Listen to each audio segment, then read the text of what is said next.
At my son's engagement party, I gave him a wooden box I'd kept for 40 years. He laughed. "Just old junk, Mum," and handed it to his fiancée's mother like it was something she could toss in the bin on her way out. His fiancée, Brittany, looked at it the way you'd look at something you'd found on a curb on garbage day. Her mother, Diane, set it on the edge of the table without opening it, right next to the empty wine glasses. Nobody touched it again. I picked it up myself before I left, carried it back to my car in the rain. The next morning, I walked into the Royal Bank of Canada on King Street with that box under my arm. The young man at the counter looked up, looked at me, looked at the box, and his face changed. He said quietly, "Ma'am, I think you need to speak with our private wealth advisor. Please don't go anywhere." Hey, quick question.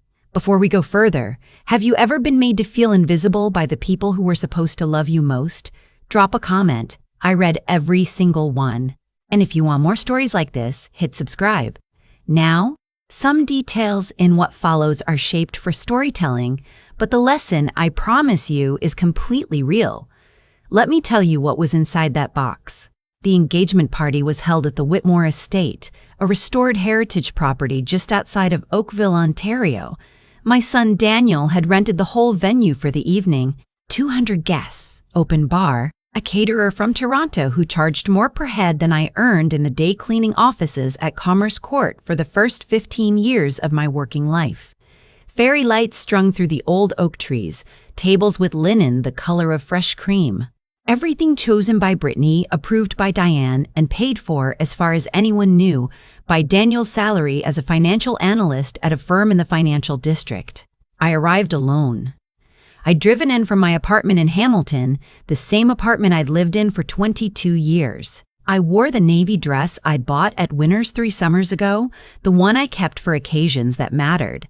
I had my handbag, my good shoes, and the wooden box wrapped in brown paper and tied with kitchen twine. Simple, the way I'd kept everything. Daniel was standing near the bar when I arrived. He looked like someone who'd decided to become a different person and was fairly pleased with the results. His suit fit the way suits do when someone else pays for them, or when someone thinks looking expensive is the same as being trustworthy. He smiled when he saw me coming, but it was the smile he'd been using for the past 3 years. Polished. Careful. The smile of a man who decided his mother was something to be managed. "Mum, you made it." He kissed my cheek. "You look great." I told him he looked well. I meant it. I've always meant it. That's the thing about loving your children. You mean it even when they don't deserve it. Brittany was with her mother near the floral arrangement. Diane Hartwell was a woman who wore her money the way some people wear armor. Silk blouse, diamond studs, the kind of quiet confidence that comes from never having had to wonder how you'd cover rent. She'd been polite to me at Christmas, the way you're polite to someone you've decided doesn't quite belong in the room. When Daniel brought me over, I held out the package. I made sure to find a quiet moment, just the 4 of us near the edge of the garden. "I've been saving this for the right time," I said. "I wanted you to have it before the wedding." Daniel took it with both hands.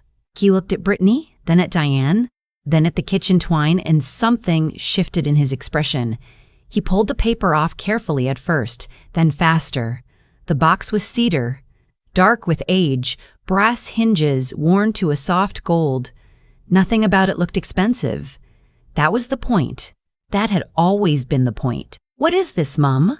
"Something I've been keeping for you." "Open it." He opened it. Inside was a bank book. Canadian Western Bank, personal savings, opened 1984. The cover was worn smooth from 40 years of my hands. He picked it up, turned it over, flipped to the first page. His eyebrows came together. "A bank book?" He looked at Diane, then back at me. "Is this like a vintage thing?" Diane made a sound in the back of her throat, something between amusement and pity. "How sweet," she said. "Very old-fashioned." Brittany was looking somewhere past my shoulder. She reached over and took the bankbook from Daniel's hand, the way you'd take something from a child who'd picked up a stick off the ground. She glanced at the first page and handed it back.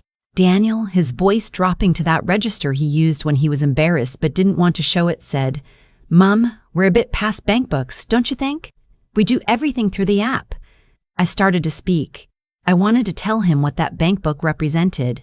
40 years, every overtime hour, every property sale, every decision I'd made alone after his father left when Daniel was 4, when it was just me and my boy and a plan I'd been building in silence since before he could read. But Diane spoke first. She said with that smile that could mean anything, "I think it might be more useful as a keepsake, something sentimental." Daniel set the box on the table beside the empty glasses. He patted my hand. "It's the thought, Mom." "Really?" Then someone called his name from across the garden and he turned, and he walked away, and Brittany followed, and Diane drifted toward the bar and the cedar box sat on the white linen table like something forgotten. I waited until the moment passed, until the conversation moved on and no one was watching. Then I picked up the box, tucked it under my arm, and walked back to my car. It was raining by the time I reached the parking lot. The gravel was dark and wet. I sat in the driver's seat for a long time with the box on the passenger seat and the window fogging up from my breath. I didn't cry. I'd stopped crying over things like this a long time ago. When you've mopped floors at 2 in the morning and still made payroll and still got your son through university and still built something out of nothing, you learn that tears don't clear the balance sheet. They just use up time you don't have. I drove back to Hamilton through the rain. That night, I unlocked the storage unit I rented on the east side of the city, the one Daniel had never seen, the one that held the actual files. Metal shelves, floor to ceiling, binders organized by year, property records, bank statements, land transfer documents, corporate filings. I pulled down the binder labeled Current Portfolio Summary. The number on the front page was the same number I'd been updating every 6 months for 15 years, typed in my own careful hand. 41 properties.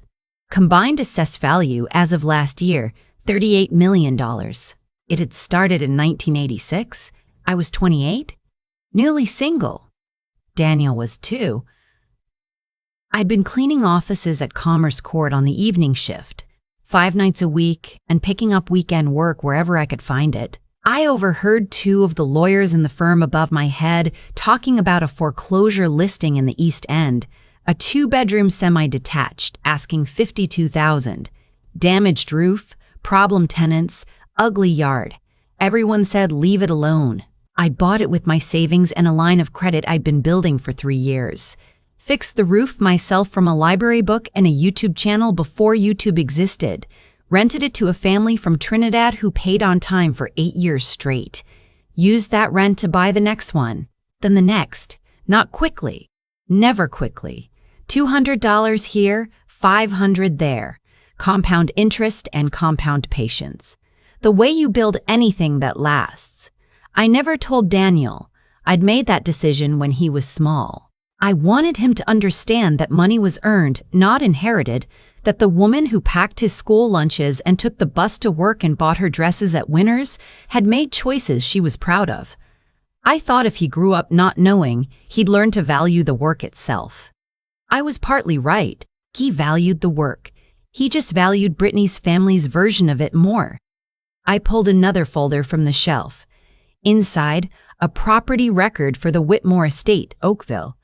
Acquired through my holding company in 2017 for $2.4 million. Managed by my property manager, a woman named Carol who'd been with me for 12 years. Whitmore had been a money-losing wedding venue for a decade before I bought it. The previous owner had renovated beautifully and managed badly. I paid cash, brought Carol in, tightened the operations, and within 18 months it was booked solid from May to October. Daniel had rented it for his engagement party without knowing his mother owned the ground under the fairy lights.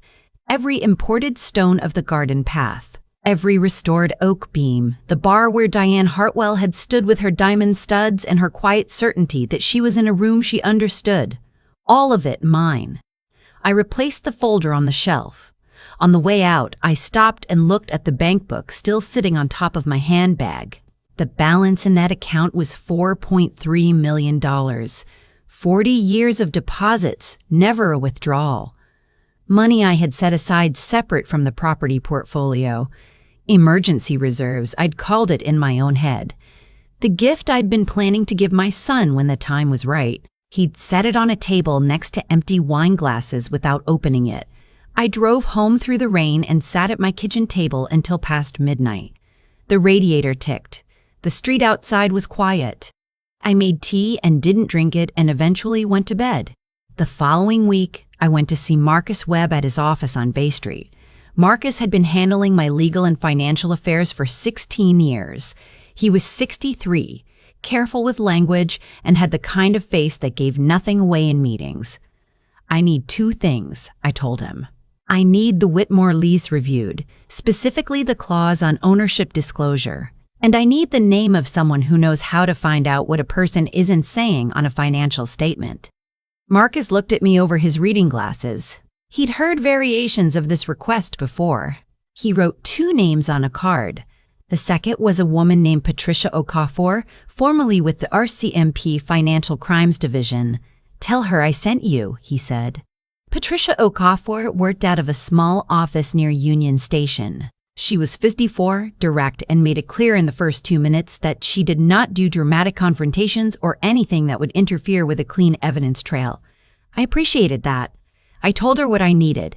Background on Daniel's fiancée's family finances, her father's construction company, any irregularities in the past 5 years. She looked at me without expression. "This is about your son. It's about who he's marrying." She nodded once and opened her laptop. "Give me 10 days. 8 days later, I was back in the same office. Patricia had a folder open on the desk between us. The office smelled like coffee that had been on too long. "Harlan Hartwell's construction company," she said, "has been under CRA review for 14 months. She turned a page. Unreported revenue from 3 municipal contracts in the Halton region. The amounts are significant. Approximately $800,000 over 4 years, funneled through 2 numbered companies." I looked at the documents. Harlan was Diane's husband, Brittany's father. He'd spent the engagement party talking about his development projects in Burlington and what the housing market was going to do next year. "Does Brittany know?" Patricia paused. "That's harder to say. She's listed as a director on one of the numbered companies. That doesn't prove knowledge. It does make her a person of interest if this goes further." I sat with that for a moment. "My son. Your son isn't named anywhere in the corporate filings. His finances look clean. He's not involved." That was the most important sentence, she said. I wrote nothing down. I didn't need to. "What do you want me to do with this?" Patricia asked. I thought about it carefully. "I have a decision to make," I told her. "I'll be in touch." I drove back to Hamilton on the 403 in the early evening, the city going orange behind me. I thought about Daniel at 4 years old, asleep in the back of the car when I drove us home from the only holiday we ever took, a long weekend at a rented cottage on Georgian Bay. I thought about him at 17, working a summer job at Canadian Tire to help with his own school supplies because I'd told him we couldn't afford extras, which was partly true and partly the lesson I was trying to teach. I thought about him at 26, bringing Brittany home for the first time and looking at me with a kind of relief that I'd embarrassed myself to understand. The relief of a man who decided his mother was presentable enough. I had choices. Tell him now. Watch him defend her. Watch him call me jealous, a difficult woman, someone who couldn't stand to see him move forward. He would choose Brittany. He'd chosen her months ago in every small way that mattered. Or wait. Let the truth do what truth does when left alone long enough. I waited. But I also made one call. Not to the CRA, not yet. I called a contact I had at the Halton Region Planning Committee. I'd done business with the region for 20 years, bought properties, complied with every bylaw, paid every permit fee on time. I had a name and a number and a quiet question about a municipal contract file that was, as it turned out, already attracting some attention at a level above my contact's pay grade. I didn't need to push.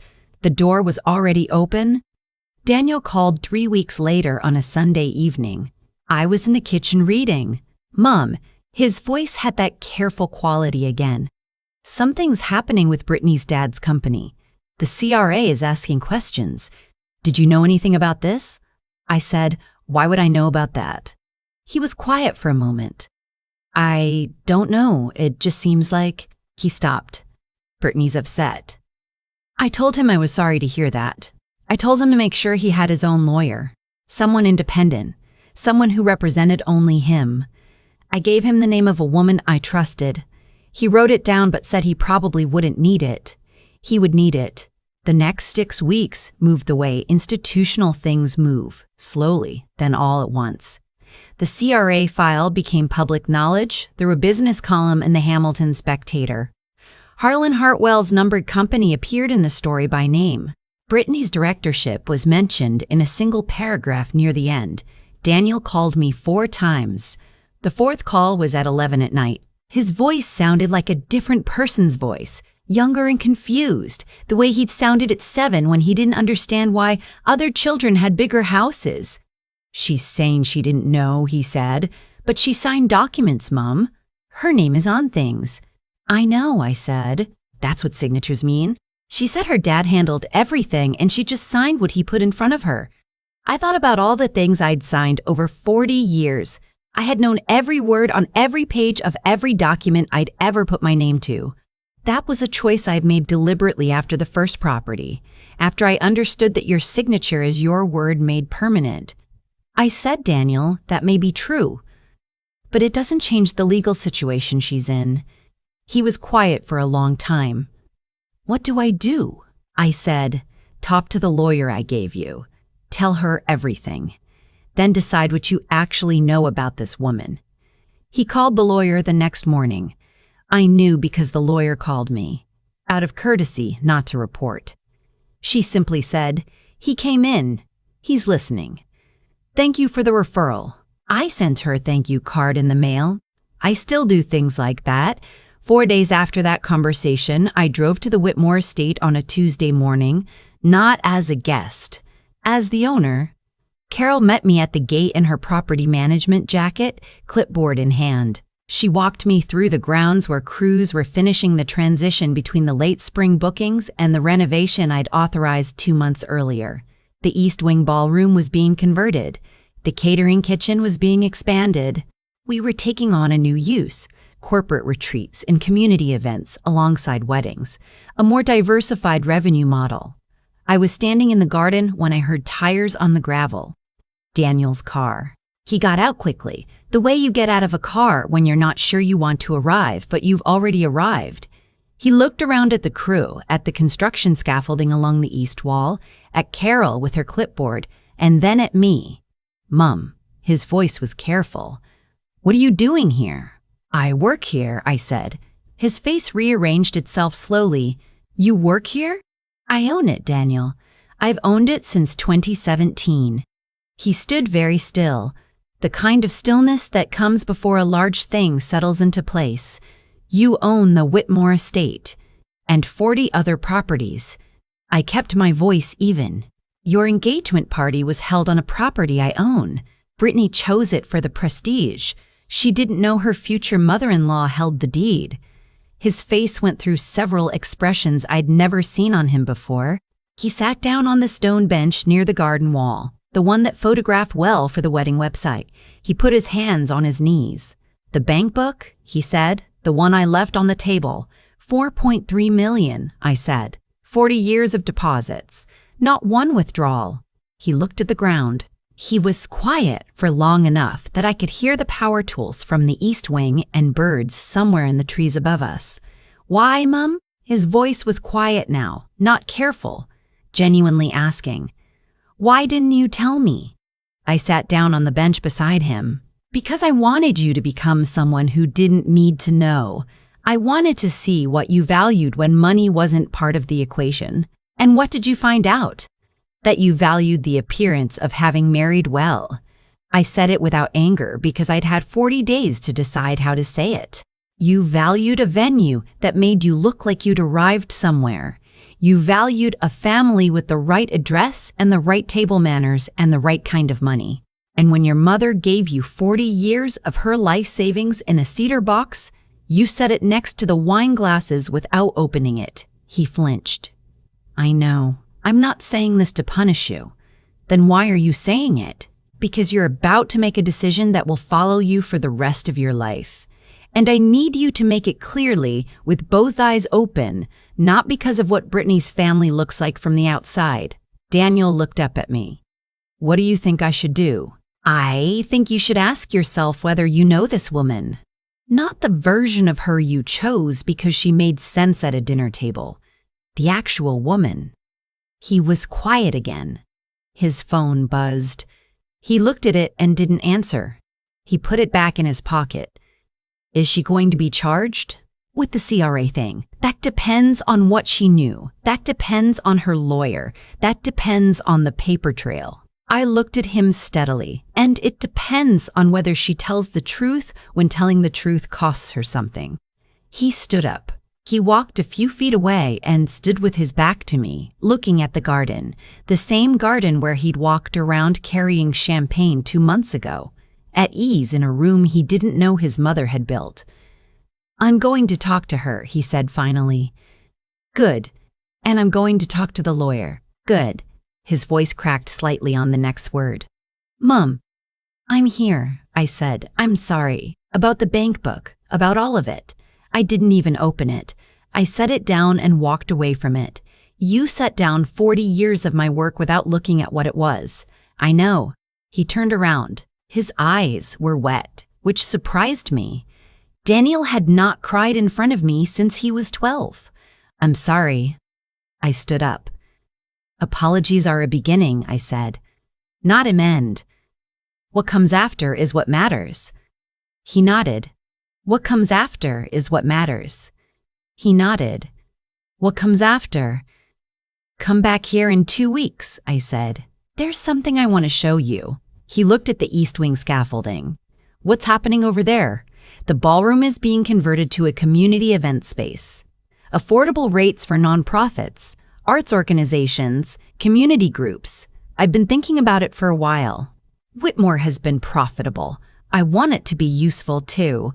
He looked at me for a long moment. He said quietly, You always were doing something, weren't you? Even when I thought you were just. He stopped. Just cleaning offices, I finished for him. He winced. Yes, I was always doing something, I agreed. I called Carol on my way out of the grounds. She had the management report ready for the new community booking calendar. The first inquiries had already come in from a literacy nonprofit in Oakville and a women's shelter in Burlington looking for a venue for their annual fundraiser.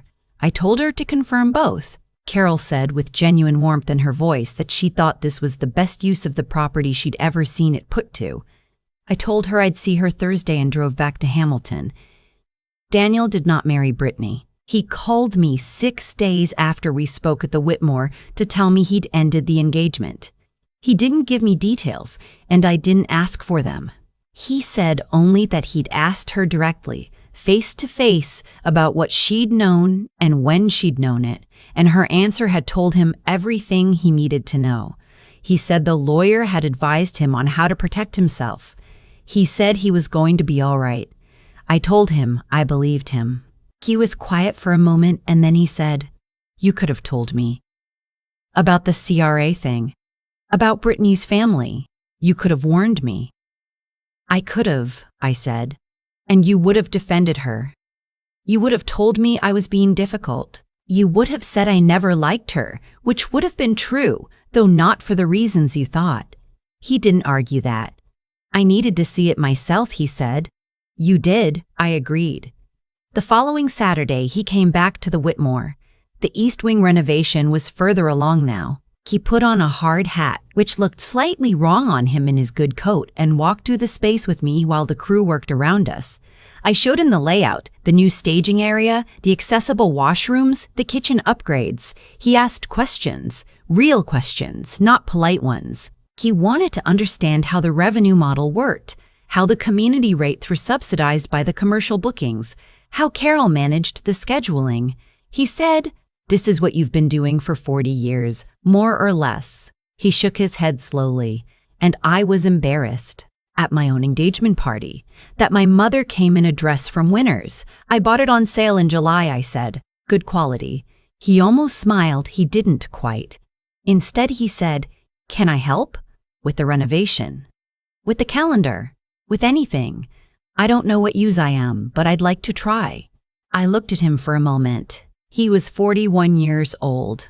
He looked, for the first time in several years, like the person I'd been raising. I said, "Come back Monday. Carol will have a list." He came back Monday. He's been coming back since. I returned to my apartment in Hamilton the evening of the first community event at Whitmore, a fundraising dinner for the women's shelter from Burlington, 80 guests, full house. The organization had never been able to afford a venue like Whitmore before. Their executive director, a woman named Jean who'd been running the shelter for 19 years, had spent 10 minutes at the end of the evening standing in the garden looking at the oak trees with her hand over her mouth. She said, "I've been doing this for 19 years. We've never had a night like this. Thank you." I said, "The work you do deserves a room this good. You've earned it." I drove home with the windows down. Hamilton in the early summer, the same city I'd been building in for 38 years, the same streets, the same apartment, the same kitchen table where I'd made my plans and paid my bills and packed my son's school lunches and decided every morning that the work was worth it. The cedar box was on the shelf above the kitchen table where I'd put it when I brought it home from the engagement party. The bank book was inside it. $4.3 million, every dollar still in place. I'd had Marcus prepare a trust document. The money would go to Daniel when he was ready. Not because of a date on a calendar, because of who he was becoming. I made tea and sat at the table and let the quiet settle in around me. The apartment was small. 1 bedroom, a kitchen with a window that looked onto the parking lot, a living room I'd never bothered to furnish properly because I was never in it long enough to notice. I could buy a house tomorrow. I could buy a street of houses. But this apartment was where I'd built everything, and that mattered to me more than anyone who hadn't done it from nothing would probably understand. I looked at the cedar box on the shelf. Daniel had set it down without opening it. He hadn't known what was inside. He'd seen an old box with kitchen twine and made a decision in 2 seconds about whether it was worth his attention. That was the moment everything became clear. Not the moment I decided to act. The moment I understood what I'd missed. I'd been so careful about teaching him the value of work that I'd forgotten to show him the value of me. I'd kept the secret so long that my silence had started to look like smallness. And he'd believed it. That was my part in this. I sat with that. It wasn't comfortable, but it was true. I'm not telling you this story so you can be angry on my behalf. I'm telling you because I nearly lost my son to a version of him I'd helped create. The woman who cleans the office is just the cleaner until you know her whole story. The trouble is, you have to tell it. You can't just wait and hope someone asks. Communicate. Share yourself before the crisis forces you to. I waited too long and we both paid for it. If there's someone in your life you've been protecting by staying silent, this is the sign to stop protecting and start talking. The gift isn't the money. The gift is the truth told in time. And if you stayed with me to the end of this, thank you. Your time is something you can't get back, and I don't take it lightly. Drop a comment and tell me something you've kept too long. I'll read everyone. Subscribe if you want to hear what happened next, because Daniel and I were only just beginning. God doesn't ask us to look important. He asks us to be faithful with what we've been given. I was given time and 2 hands and a son to raise. I used all 3. That was enough. That is always enough. That is always enough. It was never just an old box. It was 40 years of a life built in the quiet while no one was watching. The kind of life that holds, even when everything else comes apart. I've thought a lot about what actually happened at that engagement party, not the part where my son set down the box, though that was the moment everything shifted. What I think about most is the 40 years before it and what I chose to do with them, and whether those choices added up to something worth the cost. The answer I keep coming back to is yes. but not for the reasons I expected. I built 41 properties in 38 years because I understood something early that a lot of people figure out too late, if they figure it out at all. The choices you make when no one is watching are the ones that determine everything else. Every overtime shift I took when Daniel was asleep, every Saturday I spent at a library reading about property law instead of resting, every time I could have spent money I'd saved and chose not to, nobody saw any of it. That was fine. I wasn't doing it for an audience. I was doing it because I understood that the gap between where I was and where I wanted to be could only be closed by consistent, unglamorous effort applied over time. There is no shortcut to that. There is no version of it that looks impressive while you're doing it. A woman mopping a floor at 2 a.m. does not look like someone building a real estate portfolio. She just looks like a woman mopping a floor. That's the thing about integrity. It doesn't announce itself. It accumulates quietly, the way interest does, and one day the balance is larger than anyone around you thought possible, including sometimes yourself. What I got wrong was the silence.